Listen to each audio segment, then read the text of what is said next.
నమస్కారం, శ్రీమాత్రే నమః. ప్రేక్షక మిత్రులందరికీ కూడాను శుభాకాంక్షలు. చాలామందికి ఈ మధ్య కొన్ని అపోహలు ఉన్నాయి. ఈ గ్రహాలు మారడంతో ఏమో అయిపోతుంది అని చెప్పి దాన్ని ఎక్స్ప్రోజల్గా కొంత చెప్పడంతో భయపడుతూ కొంతమంది మాకు కాల్ చేస్తున్నారు. ఏమంటే ఇది ఈ సంవత్సరం మాత్రం కొత్తగా మారట్లేదండి గ్రహాలు.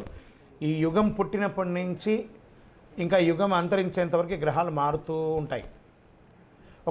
సుమారుగా ఒక ఉదాహరణకి ఎక్కువ శాతం నాకు కాల్స్ వచ్చింది సింహరాశి నుంచే వచ్చింది అనుకుందాం. ఒక ఉదాహరణకి అది అష్టమ శనిగా అయితే ఏమేమో అయిపోతుంది, విడాకులు వచ్చేస్తుందట, విడిపోతారట, అకాల మరణాలట, యాక్సిడెంట్లట అని. ఇదేంది గురుగారు మాకు భయం వేస్తుంది ఏంటంటే, ఒకటి గుర్తుపెట్టుకోండి, 140 కోట్ల మంది భారతీయులు ఉన్నారు. ప్రపంచమంతా అక్కడ కొన్ని కోట్ల మంది ఉన్నారు. అందులో నుంచి మనం బైఫర్కేట్ తీసుకుంటే ఒక్కొక్క రాశి వారు 20 కోట్ల 30 కోట్ల మంది ఉన్నారనుకుందాం. ఇది గోచార గ్రహస్థితియే. గోచారం అంటే మీకు చిన్న ఉదాహరణ చెప్తాను చూడండి. ఈ భాగ్యనగరం ఎత్తుకుంటాం. ఈ భాగ్యనగరంలో ఈరోజు ఈ ఆఫీసు ఇది, ఇందులో మనం ఇంతమంది ఉన్నాం. ఇంతమందిలో ఒకరికే ఉంటుంది. సో ఆ ఒకరిని పెట్టుకొని మొత్తం ప్రపంచమంతా వచ్చేసిందని ఎప్పుడు కూడా ఊహించుకోవద్దు. మళ్ళీ చెప్తున్నాను, గోచార గ్రహస్థితి ద్వారా వచ్చేది మీ వ్యక్తిగత జీవితానికి ఒక 20-30% మాత్రమే. మీ వ్యక్తిగత జాతకంలో మీ date of birth, time of birth, లగ్నాన్ని బట్టి మీ పూర్తి జాతకం వస్తుంది. కాబట్టి అన్నీ చూసేసి, కనబడ్డ ప్రతిదీ చూసేసి ప్యానిక్ అయ్యి మీరు ఇబ్బంది పడడం, అవతలను కూడా ఇబ్బంది పెట్టడం తప్పు. కాబట్టి దయచేసి మిమ్మల్ని మీరు ధైర్యంగా ఉంచుకోండి. ఏ గ్రహాలు కూడా మనల్ని ట్యూన్ చేసేది కానీ మనల్ని నాశనం చేయదు. గ్రహాలన్నీ అనుగ్రహం చేయడానికే కానీ ఇబ్బంది పెట్టడానికి కాదు, మనల్ని ట్యూన్ చేయడానికి కోసం మాత్రమే. జ్యోతిషాస్త్రరీత్యా 12 రాశులు 12వ రాశి అయినటువంటి మీనరాశి మిత్రులారా, మీరు పూర్వభద్ర నక్షత్రం 4వ పాదం, ఉత్తరాభద్ర నక్షత్రం 1, 2, 3, 4 పాదములు, రేవతి నక్షత్రం 1, 2, 3, 4 పాదాలకి జన్మించిన మీరు మీనరాశి వారిగా పరిగణించబడుతున్నారు. ఈ నెల మీకు శుభాశుభ ఫలితాలు ఎలా ఉన్నాయంటే, 7.5 శని 7.5 అనేది నడుస్తుంది. మీనరాశి మిత్రులారా, ఈ జూన్ నెల మీకు హెచ్చు తగ్గులు ఉంటుంది.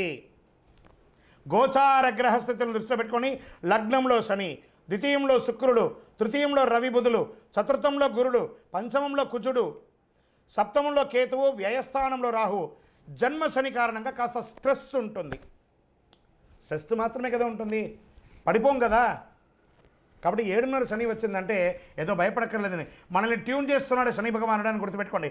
మిగతా గ్రహాలన్నీ అనుకూలంగా ఉన్నాయి కదా. ఈ మాసం మొదటి వారంలో నూతన ఆదాయ మార్గాలు అద్భుతంగా ఉంది. వ్యాపారంలో మంచి అభివృద్ధి, వ్యాపారం నూతన పెట్టుబడి కలిగిస్తాయి. పెద్ద రిస్కులు తీసుకోకండి. గ్రహాలు కొంచెం మిశ్రమంగా ఉన్నప్పుడు రిస్క్ తీసుకోకండి. కొత్త వ్యాపారాలు ప్రారంభించడానికి ఇది అనుకూలమైనటువంటి సమయం కాదు. అన్నదమ్ముల వర్గంలో ఆధిపత్య పోరు, విరోధములు ఏర్పడే అవకాశాలు ఉన్నాయి. వివాహ ప్రయత్నంలో కాస్త ఆశాభంగం అని చెప్పచ్చు. ఈ మాసంలో బ్యాంక్ లేదా బంగారు ఆధారిత రుణాలు తీసుకునే అవకాశాలు ఉన్నాయి. ఉద్యోగులకి అద్భుతంగా కలిసి వచ్చే సమయం. స్థిరాస్తులు కొని చేసే ముందు చక్కగా ప్లాన్ చేసుకుంటారు. కానీ ఈ నెల ఏది కూడా రిజిస్ట్రేషన్ కానీ ఒప్పందాలు కానీ చేసుకోకండి. కళారంగంలో ఉండే వాళ్ళకి మంచి అవకాశం. ఈ యొక్క కాస్మెటిక్స్ కానీ బ్యూటీ పార్లర్ కానీ వాళ్ళకందరికీ కూడా ఈ నెల చాలా అద్భుతం అని చెప్పచ్చు. విద్యార్థులకి చాలా యోగకాలం. మంచి పాఠశాల లేదా విద్యాలయాల్లో ప్రవేశాలు దొరుకుతాయి. భార్యాభర్తల మధ్య కాస్త సఖ్యత లోపం అవుతుంది, జాగ్రత్త పడండి. చిన్న చిన్న ఆరోగ్య సమస్యలు తప్ప పెద్దగా ఏం లేదు. రాజకీయ నాయకులకి మిశ్రమం. మీ యొక్క డాక్యుమెంట్స్ అంతా కూడా జాగ్రత్త. షేర్ మార్కెట్ మాత్రం ఈ నెల వద్దండి. ఎంత జాగ్రత్తగా ఉంటే ఎంత జాగ్రత్త. లేదంటే మేము చేస్తామంటే ఇబ్బంది పడితే మీ ఇష్టం. మీడియా రంగం వారు కాస్త అపనిందలు పడే అవకాశాలు ఉన్నాయి. ఈ నెల కొంచెం జాగ్రత్త పడండి ఈ రాశి వారు. ఐటీ రంగం వారికి యాజ్ యూజువల్ స్ట్రెస్. కొన్ని రోజులు అన్నీ బాగా అయిపోతుంది. ఆహారం మరియు నీరు తీసుకునేటప్పుడు బయట ప్రాంతంలో జాగ్రత్తగా ఉండండి. ఓవరాల్ మీనరాశి వారు కొంచెం జాగ్రత్తగా ఉంటే చాలు, అన్ని రకాలుగా బాగుంటుంది. ఈ నెల అదృష్టమైనటువంటి రోజులు 1, 5, 11, 14 తారీఖులు. అదృష్ట సంఖ్యలు 3, 9. చంద్రాష్టమం 6, 8 గంటల 6 నిమిషాల నుండి 6వ తారీఖున రాత్రి, 9వ తారీఖున 8 గంటల 50 నిమిషాల ఉదయం వరకు చంద్రాష్టమం ఉంటుంది. జాగ్రత్తగా ఉండండి. ఈ 2.5 రోజులు ఆరోగ్యపరంగా సంతకాలు పెట్టేటప్పుడు, వాహనం నడిపేటప్పుడు జాగ్రత్త. హనుమాన్ చాలీసా పారాయణించండి. మహాసుదర్శన మంత్రాన్ని ప్రార్థన చేయండి. ఆదిత్య హృదయం కూడా మీకు అనుగ్రహిస్తుంది. శనేశ్వరుని ప్రసన్నం చేసుకోండి. ఎలా?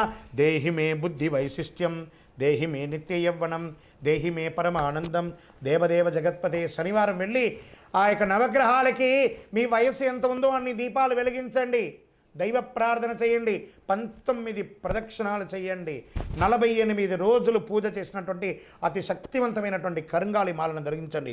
ఆరోగ్యంగా, ఐశ్వర్యంగా, విజయంగా, సంతోషంగా ఉంటారు. అన్నదమ్ముల వర్గంలో ఆధిపత్య పోరు, విరోధములు ఏర్పడే అవకాశాలు ఉన్నాయి. వివాహ ప్రయత్నంలో కాస్త ఆశాభంగం అని చెప్పచ్చు. ఈ మాసంలో బ్యాంక్ లేదా బంగారు ఆధారిత రుణాలు తీసుకునే అవకాశాలు ఉన్నాయి. ఉద్యోగులకి అద్భుతంగా కలిసి వచ్చే సమయం. స్థిరాస్తులు కొని చేసే ముందు చక్కగా ప్లాన్ చేసుకుంటారు, కానీ ఈ నెల ఏది కూడా రిజిస్ట్రేషన్ కానీ ఒప్పందాలు కానీ చేసుకోకండి.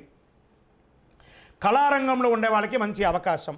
ఈ యొక్క కాస్మెటిక్స్ కానీ, బ్యూటీ పార్లర్ కానీ వాళ్ళకి అందరికీ కూడా ఈ నెల చాలా అద్భుతం అని చెప్పచ్చు. విద్యార్థులకి చాలా యోగకాలం. మంచి పాఠశాల లేదా విద్యాలయాల్లో ప్రవేశాలు దొరుకుతాయి. భార్యాభర్తల మధ్య కాస్త సఖ్యత లోపం అవుతుంది, జాగ్రత్త పడండి. మీ యొక్క వ్యక్తిగత జాతకం తెలుసుకోవడానికి కింద ఉన్నటువంటి నంబర్కి మీ యొక్క పేరు, date of birth, time of birth, place of birth చేయండి. ఇంకనూ మీరందరూ కూడాను ఆయురారోగ్య ఐశ్వర్య భోగభాగ్యాలతో ఉండాలని అఖిలాండ కోటి బ్రహ్మాండ నాయకుడు శ్రీ ధర్మశాస్త్ర అయ్యప్ప స్వామి వారిని ప్రార్థిస్తున్నాం. మీరు తిరుపతికి వచ్చినప్పుడు అయ్యప్ప స్వామి వారి 18 అవతారముల దేవాలయాన్ని బ్రహ్మశ్రీ డాక్టర్ చంద్రమౌళి గురుస్వామి గారు నిర్మించి సమాజానికి అంకితం ఇచ్చారు. జీవకోణ అనే ప్రాంతంలో తిరుపతిలో రైల్వే స్టేషన్ నుండి బస్టాండ్ నుండి 3 కిలోమీటర్ల దూరంలో ఉంటుంది. రండి, దర్శనం చేసుకోండి, అనుగ్రహం పొందండి. విజయోస్తు. వందే మాతరం, వందే మాతరం, వందే మాతరం. జాతకం అంటే ప్రతి ఒక్కరికి కూడా ఒక భయం. ఈ నెల నాకు ఎలా ఉంటుంది, వ్యాపారం ఎలా ఉంటుంది, ఉద్యోగం ఎలా ఉంటుంది, ఆర్థికంగా ఎలా ఉంటానని ఒక భయం ఉంటుంది. దాన్ని తీసేయడం కోసమే ఈ యొక్క నెలవారీ గోచార గ్రహస్థితులు. ఈ గోచార గ్రహస్థితుల ద్వారా వచ్చే ఫలితాలు మీ వ్యక్తిగత జీవితానికి ఒక 30% మాత్రమే వర్తిస్తుంది. మీ యొక్క వ్యక్తిగత జాతకం ద్వారానే సంపూర్ణ జాతకం అనేది వస్తుంది. మళ్ళీ చెప్తున్నాను, జాతకం అనేది పడుతున్న వర్షానికి ఒక గొడుగు మాత్రమే, కానీ జాతకం జీవితం కాదు. మళ్ళీ జాతకాన్ని ఎవరెవరు అడగాలి అంటే 21 వయసులోపు ఉన్న వాళ్ళు అడగకూడదు, 60 వయసు పైచిలకు వాళ్ళు అడగకూడదు. ఎందుకంటే వాళ్ళు పెద్దవాళ్ళు కాబట్టి వాళ్ళకి అన్నీ తెలుసు. ఆర్థికమైనటువంటి లావాదేవీలు చేసేసి అప్పులు తీరడానికి కోసం జాతకం అడిగితే జాతకం చెప్పించుకుంటే అప్పులు తీరవు. ఇల్లీగల్ అఫైర్స్ గురించి అడగకూడదు. మీ యొక్క వ్యక్తిగత జాతకం తెలుసుకోవడానికి కింద ఉన్నటువంటి నంబర్కి మీ యొక్క పేరు, date of birth, time of birth, place of birth చేయండి. ఇంకనూ మీరందరూ కూడాను ఆయురారోగ్య ఐశ్వర్య భోగభాగ్యాలతో ఉండాలని అఖిలాండ కోటి బ్రహ్మాండ నాయకుడు శ్రీ ధర్మశాస్త్ర అయ్యప్ప స్వామి వారిని ప్రార్థిస్తున్నాం. మీరు తిరుపతికి వచ్చినప్పుడు అయ్యప్ప స్వామి వారి 18 అవతారముల దేవాలయాన్ని బ్రహ్మశ్రీ డాక్టర్ చంద్రమౌళి గురుస్వామి గారు నిర్మించి సమాజానికి అంకితం ఇచ్చారు. జీవకోణ అనే ప్రాంతంలో తిరుపతిలో రైల్వే స్టేషన్ నుండి బస్టాండ్ నుండి 3 కిలోమీటర్ల దూరంలో ఉంటుంది. రండి, దర్శనం చేసుకోండి, అనుగ్రహం పొందండి. విజయోస్తు. వందే మాతరం, వందే మాతరం, వందే మాతరం.